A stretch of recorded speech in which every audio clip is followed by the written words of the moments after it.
Ka boundary committee jong Hills Autonomous District Council kabla House nam arjar karkandai ban lumshushu ik sakhi kisabut halor pur usam ubahab ha council haga Frederick Urisau arjar foi haga jingelam chief executive member ba Titos W Klein kala lumik jingelang bat ki khlieh nongshar nong Ri Bhoi district hanongpo committee kala dan hapedeng jong gejik pengkhre nak bantaban penisisai la ucong upur usam hapo kajing pet ke council Ashwaban IT pat syak sorkar jela bakanra ban yakran ba sorkar Assam nak bantaban penbej upur usam hapadeng kini artli ki jela buat titos luang ba upur usam jong konsil kandai be upur usam ki hima khasi ulaong ba jela me khlieh kawan hadian ba kanang dap tangsan pausnam kat ba district council kelawan nadu usnam khat kandai spasan puar tekin yang be hakata kanong rem bakin penskem be upur usam hakikot isla ba kimap kibakidon ulang bayam mentah gila pengkre kaipot banlong kacik prisha halor kacingkam kacungki hakabedei cakah puta kibahap apo purusam jongka konsel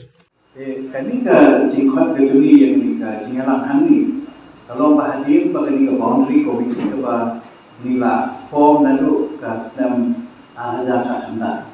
kaba mikwa banlung banlangi ikot isla di documents kibedei bat kacing penskem geduni yau purusam jongka district keduni lagi juga council keduni jong ki hima kibaha apo ka khasir autonomous district council te kali jan khatu ka state government kelas dam ki kejing yang keren ke jongka ngawantaban penben no yo pul sambat ka sorkar Assam tidak kalian kejungi ila penkeloy na kalian kejungi ban do ban lang di documents ban kejing sisa ka sin kaba kastep kaba ni kau ni ladam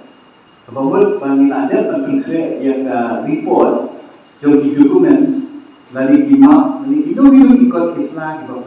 pensisya aga jingale bagi pur usam jong ki hima khasi kiba ha apo hasil autonomous district council